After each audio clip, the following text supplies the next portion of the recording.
MasterChef Pinoy Edition Season 1. MasterChef Pinoy Edition is the Philippine version of the competitive cooking reality television series MasterChef.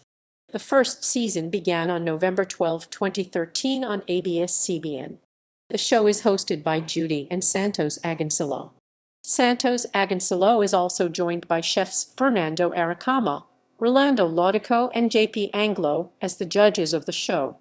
The finale, dubbed as MasterChef Pinoy Edition, the live cook-off, was aired live on February 9, 2013 at the SM North EDSA Skydome in Quezon City.